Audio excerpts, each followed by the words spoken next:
하나님이 함께 하시는 은혜와 평강이 오늘도 주 앞에 나와 예배드리시는 여러분 모두에게 충만하기를 기원합니다. 우리는 예수 그리스도를 믿음으로 말미암아 구원받은 하나님의 자녀입니다. 그리스도인은 예수로만 나의 보배를 삼고 살아가는 자들입니다. 여러분이 믿는 예수님이 정말 여러분의 인생의 최고의 보배이십니까? 정말 그렇습니까? 예. 예수님이 내 삶의 최고복이고 보배임을 고백하면서 날마다 주님과 함께하는 거룩한 삶의 주인공이 될 수 있기를 예수님의 이름으로 축복합니다.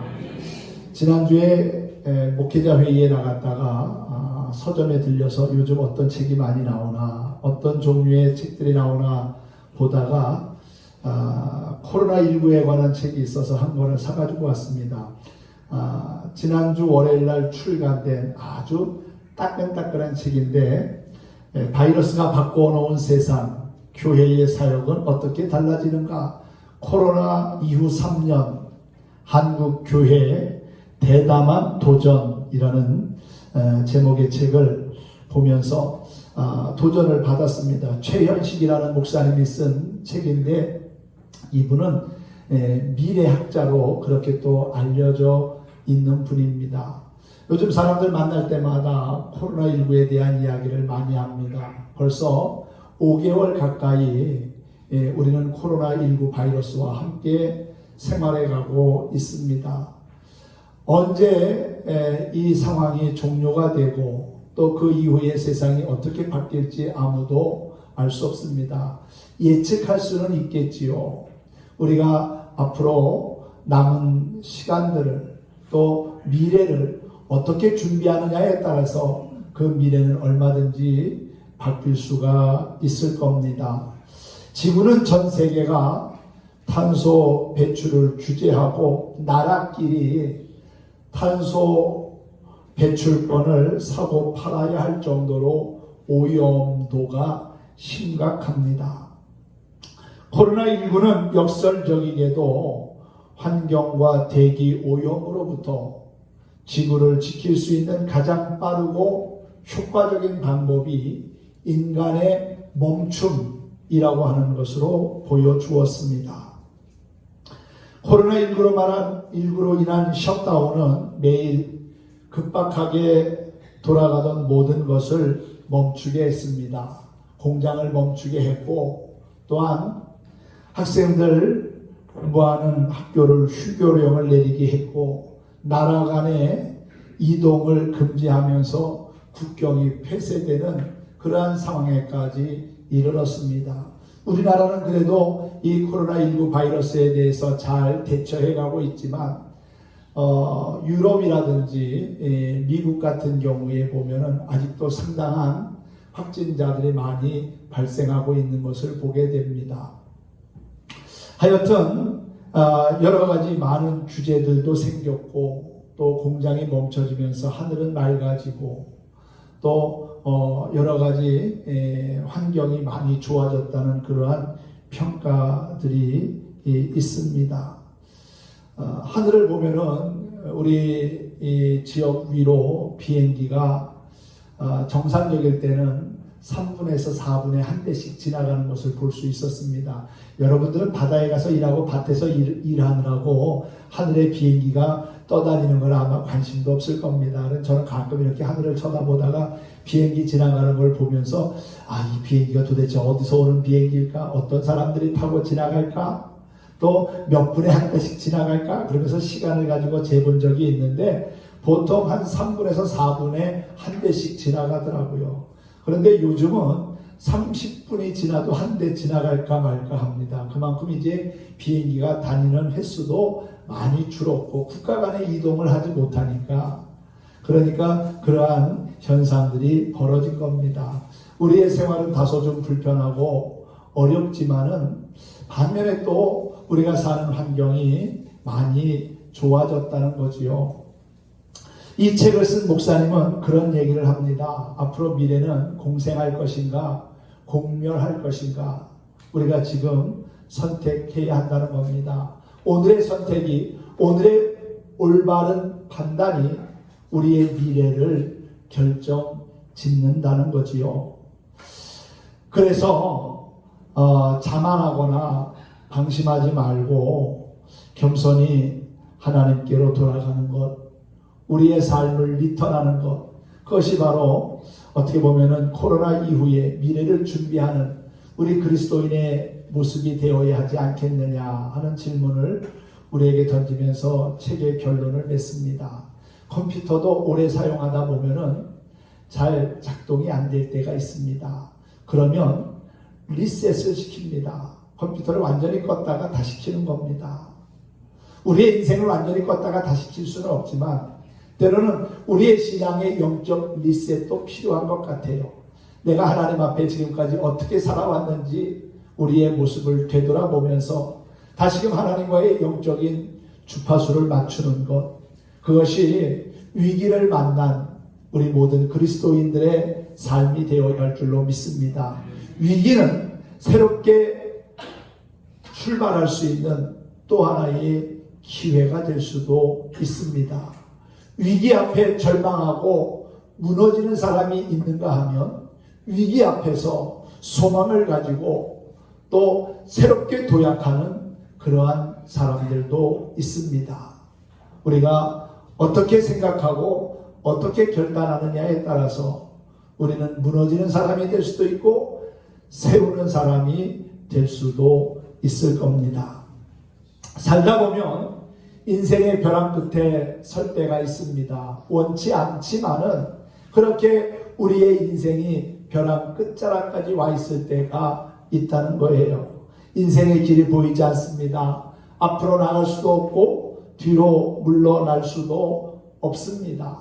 누구나 인생의 벼랑 끝을 좋아하지는 않습니다. 벼랑이 너무나 큰 고통과 아픔을 가져다 주기 때문이지요. 하지만 벼랑은 끝이지만 새로운 가능성을 발견할 수 있는 곳이기도 합니다. 벼랑 끝에 설 때 사람은 행글라이더를 메고 날 수 있고 더 먼 곳을 볼 수가 있습니다. 나무를 보십시오. 나무가 꽃을 피고 열매를 맺는 곳은 다 가지의 끝입니다. 가지 끝은 나무의 끝이지만은 그곳에서 꽃을 피우고 열매를 맺는다는 것이지요. 새로운 역사가 시작된다는 겁니다. 이스라엘 백성이 430년이라고 하는 애굽의 긴 터널을 벗어나게 되었습니다. 출애굽의 역사가 시작된 겁니다. 약속의 땅, 젖과 꿀이 흐르는 가나안 땅, 축복의 땅을 향하여 나아가게 되었습니다. 노예로 살던 그들이 이제 해방을 얻고 자유케 되었으니 얼마나 기쁘고 감격스러웠겠습니까? 그러나 그 기쁨과 감격 오래가지 않았습니다. 금방 멈추고 맙니다. 홍해 앞에 다다랐을 때에 더 이상 앞으로 나아갈 수 없고 또 뒤에는 보니까 애굽의 군사들이 말과 병거를 이끌고 흙먼지를 일으키며 달려옵니다. 위기를 만난 것이지요. 이스라엘 백성들이 애굽에서 나와서 만난 첫 번째 벼랑 끝이었습니다. 바로의 모든 군대가 이스라엘 백성들을 죽이려고 쫓아오는데 앞에는 홍해 바다가 넘실거리고 있고 뒤에는 애굽의 군대로 어떻게 할 수 없는 상황이 펼쳐진 겁니다. 길이 없어 보입니다. 때로 우리 인생도 이렇게 앞뒤가 막힐 때가 있습니다. 그러나 이런 벼랑이 우리 인생에게 반드시 불행만을 안겨다 주는 것은 결코 아니라는 거예요. 하나님께서 불행을 주기 위해서 우리를 절벽으로 몰아가시지는 결코 않으시다는 겁니다. 하나님은 이런 벼랑을 통해서 우리를 만나주시고 우리에게 복을 주시고 은혜 주시기를 원하심을 믿으시기 바랍니다. 인생의 벼랑을 통해서 더 더 하나님을 가까이 만나게 하시고 깊게 생각하게 하시고 또한 내가 할 수 없었던 새롭고 놀라운 일들을 경험하게 하신다는 것이지요. 만일 이스라엘 백성들에게 쫓아오는 바로의 군대와 홍해가 없었다면 아마도 이스라엘 백성들은 그 하나님의 놀라운 능력과 기적을 보지 못했을 겁니다. 앞뒤가 막혔을 때 이스라엘 백성들은 그곳에서 하나님을 만났고 또한 하나님이 행하시는 놀라운 기적을 볼 수 있었다는 것이지요. 하나님은 때때로 절벽과 벼랑 가운데서 우리에게 새로운 길을 여시고 희망의 길을 여시고 또한 구원의 은총을 베푸십니다. 인생의 벼랑을 만났을 때 하나님은 우리에게 무엇을 생각하게 하실까요? 이스라엘 백성을 홍해로 인도하신 분은 하나님이십니다. 이스라엘 백성이 스스로 홍해길로 간 것이 아니라는 사실이지요. 출애굽기 14장 2절 뒷부분에 보면은 바알스본 맞은편 바닷가에 장막을 치게 하라. 하나님께서 모세에게 그렇게 말씀하셨고 모세는 이스라엘 백성들을 이끌고 가다가 홍해 주변에서 장막을 치게 된 것이지요. 이스라엘 백성으로 하여금 바닷가에 장막을 치게 하라. 배수진을 치라는 말씀입니다. 더 이상 갈 곳이 없게 하라는 거지요. 막바지로 인도하신 거예요. 그 이유가 무엇일까요? 사실 그냥 쉽게 생각하면 하나님께서 이스라엘 백성들을 애굽에서 나오게 하셔가지고 빠른 시간 안에 빠른 길로 인도하셔서 젖과 꿀이 흐르는 가나안 땅에 이끌어 주신다면 얼마나 좋겠습니까? 그런데 하나님은 우리가 상상하는 방법대로 일하시지 않을 때가 많습니다. 우리의 상상을 초월하고 뛰어넘으시는 분이 바로 하나님이라는 사실이지요. 하나님은 이스라엘 백성들을 홍해바다로 인도하면서 누가 진정한 하나님이신가를, 누가 진정한 능력을 지니신 분인가를 이스라엘 백성들이 다시금 깨닫기를 원하셨습니다.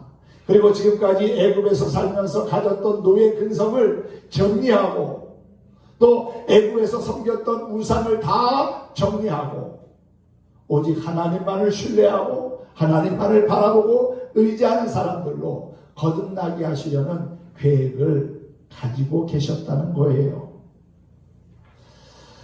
이스라엘 백성들이 애굽에서 살면서 진정한 하나님은 혹시 애굽의 군주인 바로가 아닐까? 눈에 보이는 힘이 있으니까, 강력하니까, 그의 말 한마디에 사람이 살고 죽기도 하니까 저게 혹시 살아있는 신이 아닐까? 아마도 그러한 생각을 가진 이들도 없지 않아 있었을 겁니다. 하나님은 그 사실을 누구보다도 잘 아셨기 때문에 이스라엘 백성들로 하여금 올바른 하나님에 대한 신앙을 갖게 할 필요가 있었다는 것이지요. 이스라엘 백성들이 말로는 자기들의 선조인 아브라함의 하나님, 이삭의 하나님, 야곱의 하나님이 능력의 하나님이라고 하는 것을 들었습니다. 그러나 현실적으로 보니까 눈에 보이지 않는 하나님보다는 눈으로 보여지는 애굽의 군주인 바로가 하나님처럼 생각되고 또 하나님처럼 그렇게 여겨지기도 했다는 것이지요. 그들에게 보이는 능력은 오직 바로의 능력뿐이었습니다. 바로의 말에 순종하지 않으면 죽음이요, 바로의 말에 순종하면 살았습니다. 능력자는 그들에게 하나님이 아니었다는 거지요. 바로였습니다. 이스라엘 백성들은 정말 궁금했습니다. 누가 능력이 있을까? 자기 선조들의 하나님이 능력이 있을까? 아니면 애굽의 군주인 바로가 능력이 있을까? 하나님은 이런 이스라엘 사람들의 마음을 아셨고요. 그리고 그들에게 참된 능력이 누구로부터 나오는지를 보여주시기를 원하셨습니다. 그 능력을 보여주시기 위해서 하나님은 이스라엘 백성들을 막다른 골목으로 홍해길로 인도하셨고 그 뒤로는 애굽의 군사가 쫓아오도록 하게 하신 겁니다. 우리 인생 여정에서 뜻하지 않는 막다른 골목에 다다를 때가 있습니다. 도저히 앞이 보이지 않고 캄캄하고 또한 앞뒤가 보이지 않는다고 탄식할 때가 있다는 것이지요. 앞으로도 탄식할 때가 언제 찾아올지 모릅니다. 그러나 그때는 망하는 때가 아닙니다. 하나님의 능력을 다시 확인하고 맛보는 때인 줄 믿습니다. 인생의 위기는, 인생의 막다른 골목은, 인생의 절벽은 내 삶의 모든 것이 끝나는 시점이 아닌 하나님의 살아 역사하심을 확인하고 경험할 수 있는 또 하나의 기회라고 하는 사실이지요. 출애굽기 15장을 보면은 홍해를 마른 땅처럼 건너온 이스라엘 백성들이 하나님을 향하여 찬양하는 내용이 기록되어 있습니다. 여호와는 나의 하나님이시고 또한 여호와는 우리의 구원자이십니다.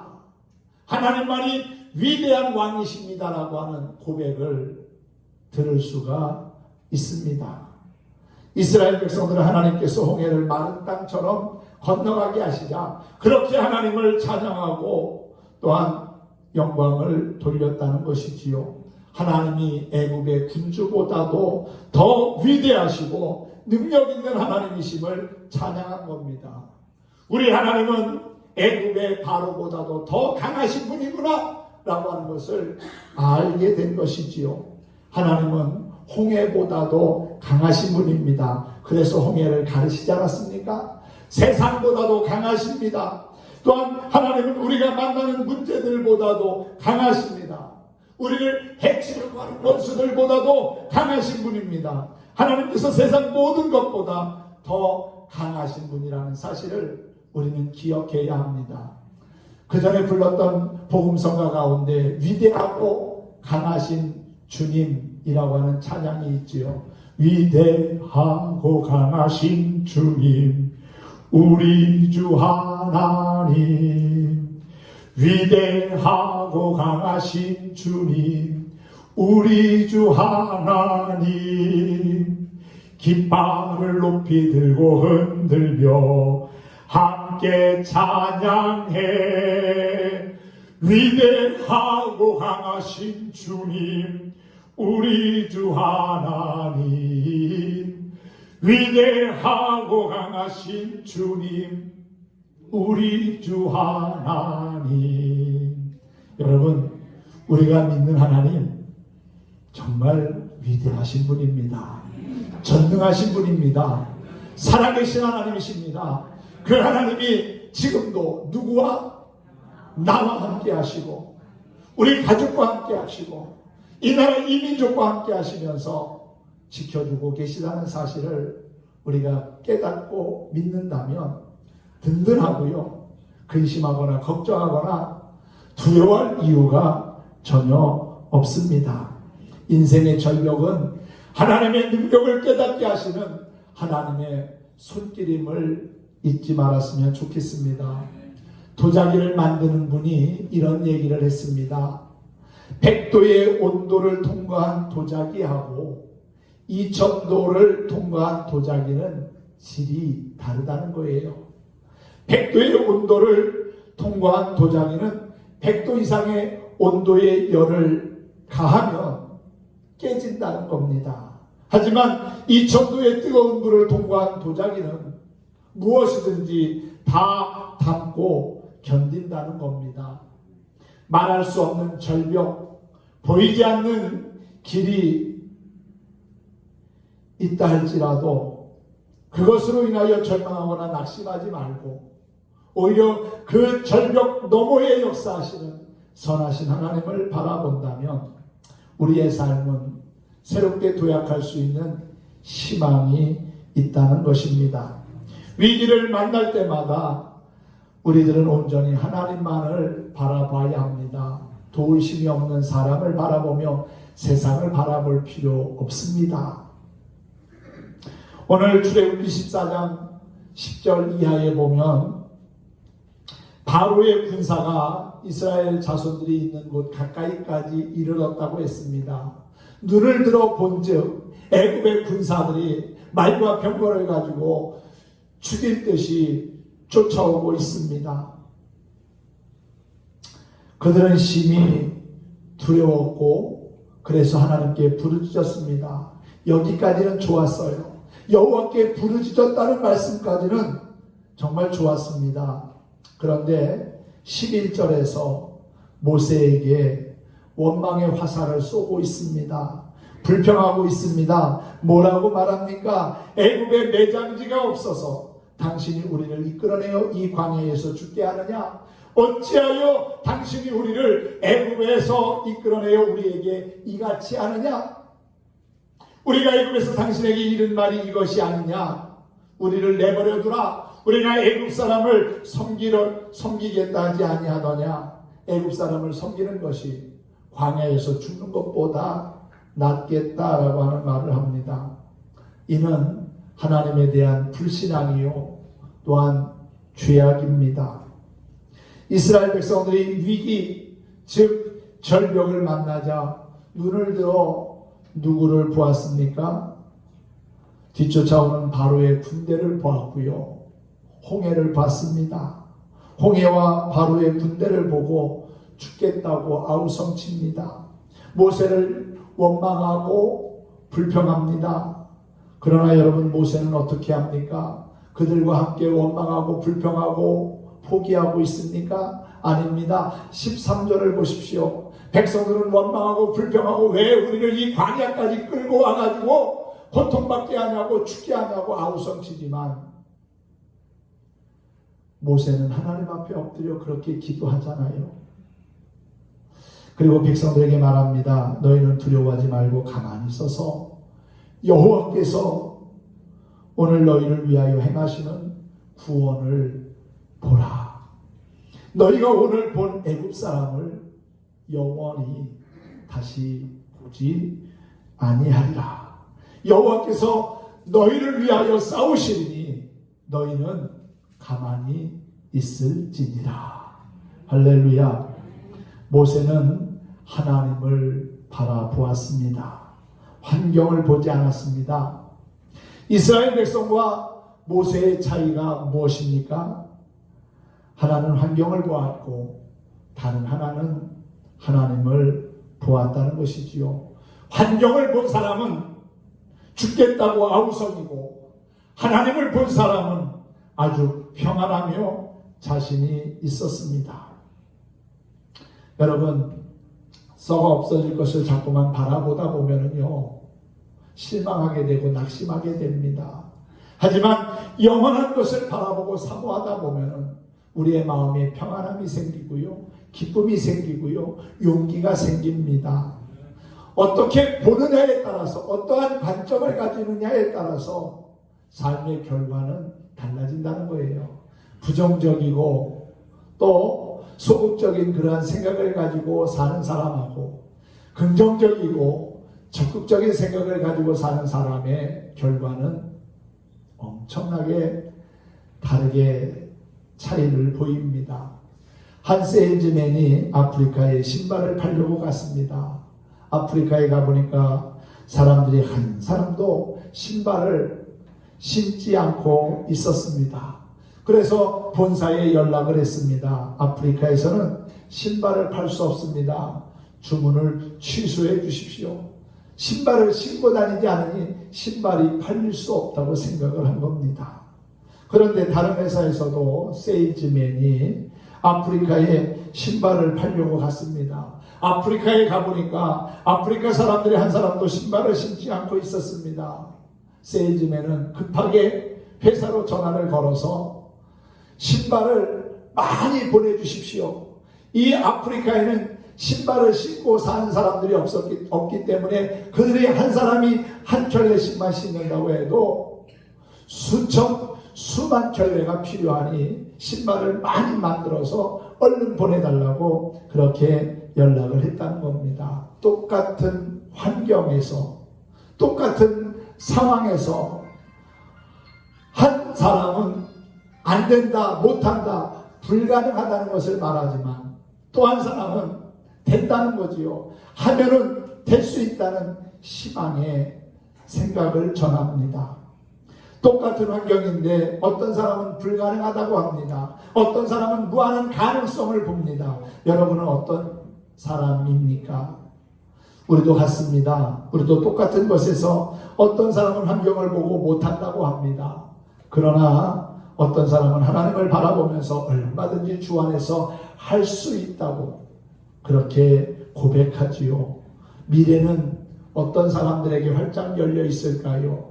안 된다, 못한다, 할 수 없다는 사람이 아니라 할 수 있다, 하면 된다. 하나님이 우리와 함께 하시기에 능히 할 수 있다고 말하는 사람, 그렇게 생각하고 그렇게 살아가는 사람에게 미래는 환한 미소를 지으며 다가올 것입니다. 인생의 막힌 길을 만났을 때 두려워하지 말고 침착하게 기도하며 기다릴 수 있어야 합니다. 두려워하지 말아야 한다는 것이지요. 하나님이 곁에 계십니다. 하나님을 조금만 생각하면 얼마든지 극복할 수 있습니다. 출애굽기 14장 21절을 보면은 모세가 바다 위로 손을 내밀매 여호와께서 큰 동풍으로 밤새도록 바닷물을 물러가게 하시니 물이 갈라져 바다가 마른 땅과 같이 되었다는 말씀이 나옵니다. 모세가 홍해 바다를 향하여 손을 내미니까 바다가 갈라졌습니다. 그런데 어떻게 갈라졌습니까? 손을 내밀자 그대로 그냥 쫙 갈라졌습니까?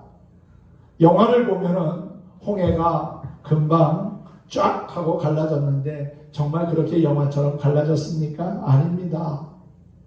21절을 자세히 보면은 하나님께서 밤새도록 동풍을 불게 하셔가지고 바닷물이 천천히 조금씩 갈라진 겁니다. 아마 썰물 빠져나가듯이 그렇게 물이 빠져나갔겠지요. 그리고 22절에 보면은 이스라엘 자손이 바다 가운데를 육지로 걸어가고 물은 그들의 좌우에 벽이 되니, 여러분 물이 어떻게 벽이 될 수 있습니까? 물은 흐르는 성질을 가지고 있지 세워지는 성질을 가지고 있지는 않습니다. 벽이 될 수 있다는 것은 불가능합니다. 그런데 하나님은 불가능한 것을 가능케 하시는 능력 있는 하나님이시고요. 위대하신 하나님이십니다. 우리의 생각과 상상과 이성을 지식과 지혜를 뛰어넘고 초월하시는 하나님, 그 하나님이 우리의 찬양과 예배를 받기에 합당하신 전능하신 하나님이라는 사실이지요. 그 시간이 얼마나 되었겠습니까? 뒤에서 쫓아오는 바로의 군대를 보고 이스라엘 백성들이 얼마나 초조했겠습니까? 하나님은 문제를 당장 해결하실 수도 있지만 때로는 기다리게 하시고 인내하게 하시고, 그리고 하나님이 정하실 때를 바라볼 수 있게 하신다는 거지요.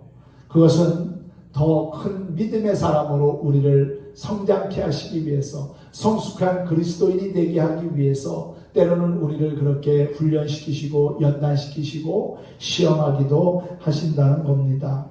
하나님은 우리를 힘 있는 사람으로 만드시기 위해서 때로는 서서히 인도해 가시기도 합니다. 더 큰 믿음의 사람으로 만들기 위해서 인내하게 하시기도 하시지요.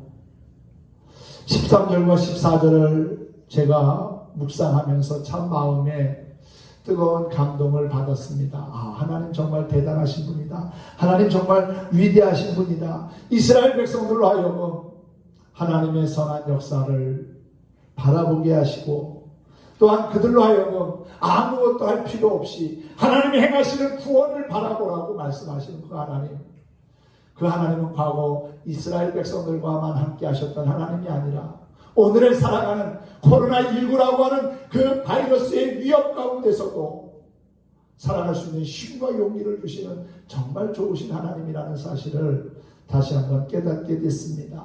여러분 13절과 14절 말씀을 우리가 천천히 또박또박 같이 한번 읽어보면 더 은혜가 될 거라고 믿습니다. 함께 말씀을 읽어보면서 말씀을 마치겠습니다. 모세가 백성에게 이르되 너희는 두려워하지 말고 가만히 서서 여호와께서 오늘 너희를 위하여 행하시는 구원을 보라. 너희가 오늘 본 애굽 사람을 영원히 다시 보지 아니하리라. 여호와께서 너희를 위하여 싸우시리니 너희는 가만히 있을지니라. 아멘. 여러분, 가만히 있으라는 거예요. 경고망동하지 말라는 겁니다. 어려운 일을 만났다고 뛰고 소리 지르고 난리치지 말라는 거지요. 어렵고 힘들고 앞뒤가 꽉 막혔을 때는 하나님 앞에 무릎 꿇는 겁니다. 하나님의 도우심을 구하는 겁니다. 그리고 겸손히 하나님의 음성에 귀를 기울이면서 하나님의 말씀을 사모해야 합니다.